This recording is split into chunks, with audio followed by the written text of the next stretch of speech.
తీసుకుంటే ఈ రాష్ట్రంలో గంజాయి, మద్యము, డ్రగ్స్ ఎంత దారుణంగా ఏరులై ప్రవహిస్తూ ఉండే పరిస్థితి ఈ రాష్ట్ర ప్రజలందరూ చూస్తూ ఉన్నారు.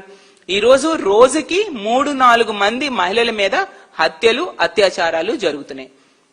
అలాగే 50-60 మంది మహిళల మీద అఘాయిత్యాలు జరుగుతున్నాయి రోజుకి అని చెప్పి కేసులు నమోదవుతూ ఉండే పరిస్థితి.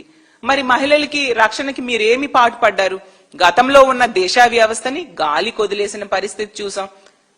అలాగే ఆ శక్తి యాప్ అని తీసుకొచ్చారు. జగనన్న పెట్టిన దిశ యాప్ కి కాపీ కొట్టి క్రెడిట్ చోరీ చేయడానికి చేశారు తప్ప మీరు కొత్తగా మహిళల రక్షణకు తీసుకున్న నిర్ణయాలేంటి? పోనీ అవి ఏమైనా పని చేస్తున్నాయా?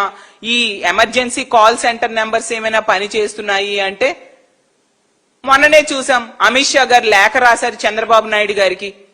ఎమర్జెన్సీ కాల్ సెంటర్ నంబర్ 112కి కాల్ చేస్తే 26 నిమిషాల వరకు మీ రాష్ట్రంలో ఉన్న పోలీసులు స్పందించట్లేదు, అయ్యా బాబు రక్షించండి అనేసి మహిళలు మొత్తుకొని ఆ నంబర్ కాల్ చేసినా కూడా 26 నిమిషాల వరకు మీ రాష్ట్రంలో ఉన్న పోలీసులు అక్కడికి వెళ్లి మహిళలకు గాని ప్రజలకు గాని రక్షణగా నిలబడట్లేదు. అదే దేశ యావరేజ్ తీసుకుంటే 18 నిమిషాలు మాత్రమే ఉంది.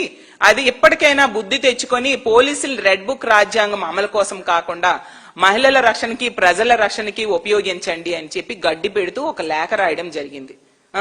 మరి ఇంకా మీ పోలీసు వ్యవస్థ ఏ విధంగా పనిచేస్తుందో దీన్ని బట్టి అర్థమవుతుంది. ఇదా మీరు మహిళలకి రక్షణ కోసం వేసే పెద్దపీట.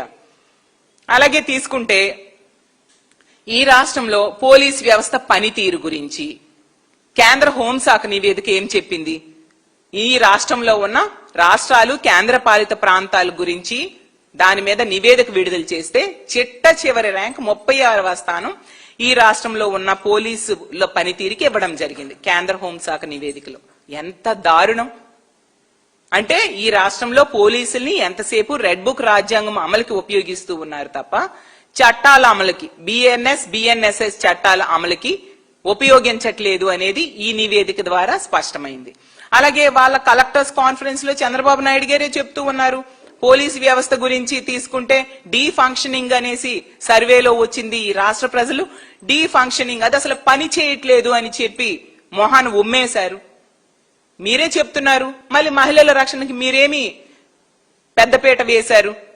అలాగే ఈ రోజు మద్యం గురించి తీసుకుంటే ఈ కూటమి ప్రభుత్వం అధికారంలోకి వచ్చాక ఈ రాష్ట్రంలో 80-90 వేల బెల్ షాప్స్ మనం చూస్తూ ఉన్నాము. పెర్మిట్ రూమ్స్ కి 5 లక్షలు కడితే పెర్మిట్ రూమ్స్ ఇచ్చేసే పరిస్థితి. గుడి లేదు, బడి లేదు, ప్రతి దగ్గర కూడా మద్యం షాపులు మనకు కనిపిస్తూ ఉండే పరిస్థితి. ఈ రాష్ట్రంలో కూటమి పాలన అధికారంలోకి వచ్చాక మహిళలు ఇంట్లో ఉన్న రక్షణ లేదు, బయట ఉన్న రక్షణ లేదు, స్కూల్కి వెళ్ళిన రక్షణ లేదు, పని ప్రదేశంలో కూడా రక్షణ లేదు. మరి ఇంతమంది మహిళలు చనిపోతూ ఉన్నారు, ఆడబిడ్డల ప్రాణాలు గాల్లో కలిసిపోతూ ఉన్నాయి, మహిళల ఆడబిడ్డల మానాలు పోతూ ఉండే పరిస్థితి. మరి మీరేం చేస్తూ ఉన్నారు అని నేను అడుగుతూ ఉన్నాను. లా అండ్ ఆర్డర్ అనేది ఈ రోజు ఎంత దారుణమైన పరిస్థితిలో ఉంది. మాట్లాడితే హోంమంత్రి, ఆవిడ ఒక మహిళ, గంజాయి ఈ ప్రభుత్వం అధికారంలోకి వచ్చిన 100 రోజుల్లో రూపుమాపుతామని చెప్పారు. ఆమె నివాసం ఉంటున్న విశాఖపట్నంలో గంజాయి పండిస్తున్నారు. గంజాయి రవాణా ఆమె సొంత నియోజకవర్గం మీదుగా జరుగుతూ ఉంది. అలాగే డ్రగ్స్ తీసుకుంటే ఎక్కడ చూసినా ఈ కూటమి అధికారంలోకి వచ్చాక డ్రగ్స్ కనిపిస్తూ ఉండే పరిస్థితి. చంద్రబాబు నాయుడు గారి నివాసం ఉంటున్న గుంటూరులో ఉంటున్నాయి డ్రగ్స్, హోంమంత్రి నివాసం ఉంటున్న విశాఖపట్నంలో ఉంటున్నాయి. ప్రతి దగ్గర డ్రగ్స్ విచ్చలవిడిగా దొరుకుతూ ఉండే పరిస్థితి. గంజాయి ఏకం ముఖ్యమంత్రి గారి సొంత నియోజకవర్గమైన కుప్పంలో కూడా పండిస్తూ ఉండే పరిస్థితి మనం చూస్తూ ఉన్నాము. వీటిని మీరు అరికట్టకపోతే మహిళల మీద నేరాలు, ఘోరాలు ఎలా తగ్గుతాయి?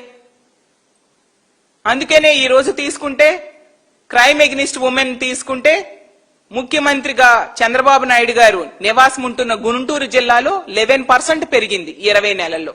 ఎంత దారుణం! అదే జిల్లాలో ముఖ్యమంత్రి గారి కుమారుడు మంత్రి అయిన లోకేష్ గారు కూడా నివాసం ఉంటూ ఉన్నారు. 11% వాళ్ళున్న జిల్లాల్లోనే పెరుగుతూ ఉంటే ముఖ్యమంత్రి గారి నీడలోనే మహిళలకి రక్షణ లేకపోతే మహిళలు ఇంకెక్కడ బ్రతుకుతారు? హోంమంత్రి ఇన్ఛార్జిగా ఉన్న విజయనగరం జిల్లాలో కూడా పెరగడం జరిగింది. అలాగే పవిత్ర పుణ్యక్షేత్రమైన తిరుపతి జిల్లాలో కూడా క్రైమ్ ఎగ్నిస్ట్ ఉమెన్ పెరిగితే ఇంక ఏంటి? ఈ రాష్ట్రం ఎటిపోతుంది? మహిళల రక్షణ ఎంత దారుణంగా మీరు గాలి కొదిలేస్తారా? మళ్ళీ ఏదో మహిళలకి రక్షించాము, మహిళలకి రక్షణగా ఉన్నామని ఏ విధంగా గొప్పలు చెప్పుకుంటారు? ఇలా మహిళల్ని మభ్య పెడుతూ ఉంటే మహిళలు నమ్మేస్తారా అని నేను అడుగుతూ ఉన్నాను. ఎన్నో హామీలు మహిళల కోసం ఇచ్చారు. ఆ రోజు సొగాలి ప్రీతి అనే ఆమెకి తీసుకుంటే దాన్నే ఆ రోజు పవన్ కళ్యాణ్ గారు ఎన్నికల అంశంగా తీసుకొని ఓదరగొట్టారు. 20 నెలలైనా కనీసం అపాయింట్మెంట్ కూడా ఆవిడికి ఇవ్వలేదు. ఆ తల్లికి, సొగాలి ప్రీతి తల్లికి. ఆ సొగాలి ప్రీతి కేసు ఏం చేశారు మీరు? మంత్రులు, ఎమ్మెల్యేలు, మంత్రుల దగ్గర పనిచేసే వాళ్ళు, ఎమ్మెల్యేలే మహిళల్ని ఈ రోజు వేధిస్తూ ఉంటే కనీస చర్యలు ఈ కూటమి ప్రభుత్వంలో తీసుకొని పరిస్థితి మనం చూస్తూ ఉన్నాము. ఆ అరవ శ్రీధర్ అనే వ్యక్తి బాధితురాల గురించి మనం అన్ని మీడియాల్లో చూడడం జరిగింది. ఈ రోజు కూడా అతనికి అరెస్ట్ చేయలేదు. మీరు మహిళల్ని వేధించే వాళ్ళ మీద ఎటువంటి కఠిన చర్యలు తీసుకోకపోవడం వలన మహిళల్ని వేధించినా ఈ కూటమి పాలనలో ఎటువంటి శిక్ష ఉండదు అని ధైర్యంతో మరింతగా మహిళల్ని వేధించడం, హత్యలు చేయడం, అత్యాచారాలు చేయడం పెరిగిపోయిన పరిస్థితి మనం చూస్తూ ఉన్నాము. వీటన్నిటికీ కారణమైన గంజాయి, డ్రగ్స్, మద్యంని మీరు కంట్రోల్ చేయని పరిస్థితి కూడా మనం చూస్తూ ఉన్నాము. నిన్న చూసాం, లోకేష్ గారి నియోజకవర్గం తుమ్మపూడిలో మహిళలు అర్ధరాత్రి వరకు ధర్నా చేశారు. ఎందుకంటే తెలుగుదేశం కార్యకర్త ఆంజనేయులు అనే వ్యక్తి మహిళల ఫోటోలు తీసి ఫోన్లో ఉంచుకోవడం జరిగింది. ఒక మహిళను ఫోటో తీయడంతో పట్టుబడ్డాడు. ఆ ఫోటోలన్నీ డిలీట్ చేయాలి, అతను అరెస్ట్ చేయాలి అని చెప్పి అర్ధరాత్రి వరకు అక్కడ లోకేష్ గారి సొంత నియోజకవర్గంలో మహిళలు ధర్నా చేశారు. మరి మీరు ఏం చేస్తున్నారు? మీ నీడలో మహిళలకి రక్షణ ఎక్కడ ఉంది అనేసి నేను అడుగుతూ ఉన్నాను. మీరు ఏ అర్హత ఉందనేసి ఈ మహిళా దినోత్సవ వేడుకల్లో మీరు పాల్గొంటారు. ఈ విధంగా మహిళలకి ఇచ్చిన హామీలు అమలు చేయలేదు, మహిళలకి రక్షణ ఇవ్వలేకపోతూ ఉన్నారు. మీకు ఏ అర్హత ఉంది మహిళా దినోత్సవ వేడుకల్లో పాల్గొంటారు అని చంద్రబాబు నాయుడు గారిని అడుగుతూ ఉన్నాను. మళ్ళీ ఇంకోటి ఏమంటారంటే, మొన్న అసెంబ్లీలో చూసాం చంద్రబాబు నాయుడు గారు ఏంటి ప్రజలందరికీ పిల్లలు కనండి అనేసి బాగా స్టేట్మెంట్స్ ఇచ్చారు చంద్రబాబు నాయుడు గారు. ఒక్కరొద్దు ముగ్గురు ముద్దు అంటూ. మరి ముగ్గురు పిల్లల కంటే ఎవరు పోషిస్తారు చంద్రబాబు నాయుడు గారు? మీరేమైనా పోషిస్తారా వాళ్ళకి? వాళ్ళకంట ముగ్గురు పిల్లల కంటే 25,000 ఇస్తారట. 25,000 ఇస్తారు, సరే. 25,000 ఆ కుటుంబాలు ఆర్థిక ఇబ్బందుల్లో పడిపోయి వాళ్ళ జీవితాలే తలక్రిందులు అవుతాయి కదా. ఇప్పుడున్న పిల్లలకు గాని, విద్యార్థులకు గాని వాళ్ళకి ఇవ్వాల్సినవేవి మీరు ఇవ్వకుండా 20 నెలల్లో ఎంత దారుణంగా వాళ్ళకి మోసం చేశారు. ఈ రోజు తీసుకుంటే తల్లికి వందనం ఎగ్గొట్టడం జరిగింది. మొదటి ఏడాది ఎగ్గొట్టారు, 2వ ఏడాది అరకొరగా ఇవ్వడం జరిగింది. అలాగే నాడు నేడు స్కూల్స్ డెవలప్మెంట్ ని గాలికి వదిలేసిన పరిస్థితి చూసాం. సిబిఎస్ఈ సిలబస్ కూడా ఈ రోజు తీసేసిన పరిస్థితి మనం చూసాం. స్కూళ్లు, హాస్టల్స్ లో నాసిరకం భోజనాలు పెడుతూ ఉండే పరిస్థితి. అసలు ఈ రాష్ట్ర చరిత్రలో ఎన్నడూ లేనట్టుగా 9 మంది హాస్టల్స్ లో ఉండే 900 మంది విద్యార్థులు హాస్టల్స్ లో ఉండేవాళ్ళు నాసిరకం భోజనం తినడం వలన హాస్పిటలైజ్ అయ్యారు. వాళ్ళ ఆరోగ్యాలు దెబ్బతిని హాస్పిటల్ పాలయ్యారు. మీరు ఇంకా కొత్తగా పిల్లల్ని కనేసి వాళ్ళని ఎలా పెంచమంటారు? అలాగే తీసుకుంటే కాలేజ్కి వెళ్లే పిల్లలకి ఫీజు రియంబర్స్మెంట్ ఇస్తున్నారా? అది ఎగ్గొట్టారే. మరి ఎలా చదివిస్తారు తల్లిదండ్రులు వాళ్ళని? అనారోగ్యం వస్తే వైద్యం చేయడానికి ఆరోగ్యశ్రీ లేకుండా ఈరోజు చేశారే. మరి ఈ ముగ్గురు పిల్లల్ని కనేస్తే వాళ్ళకి ఏదైనా ప్రాబ్లం, హెల్త్ ప్రాబ్లం వస్తే వైద్యం ఎలా చేయిస్తారు?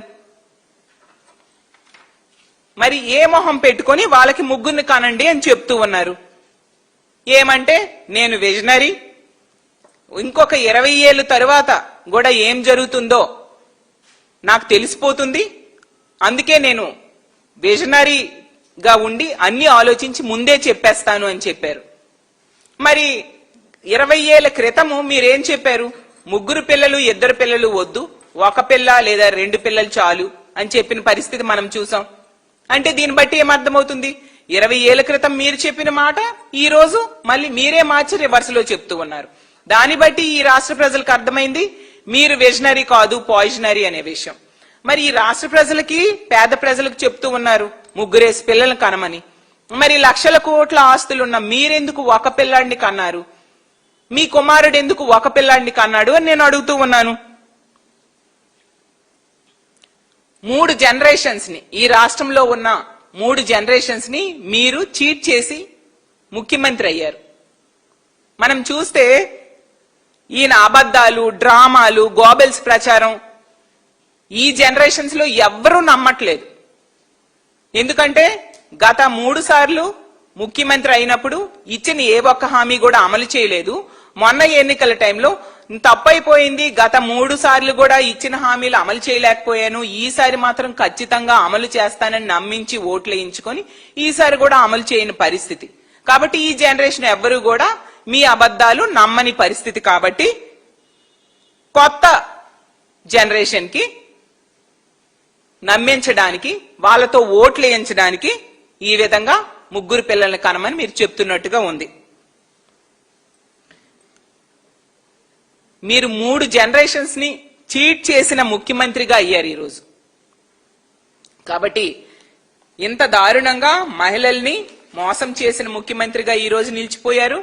గతంలో తీసుకుంటే జగన్మోహన్ రెడ్డి గారు మహిళా పక్షపాత ముఖ్యమంత్రిగా పరిపాలన సాగించారు. మహిళలను ఆర్థికంగా, రాజకీయంగా, సామాజికంగా ఉన్నత స్థానంలో కూర్చోబెట్టడానికి ఎంతగానో కృషి చేయడమే కాకుండా మహిళల రక్షణకి పెద్దపీట వేసిన పరిస్థితి మనం చూసాము.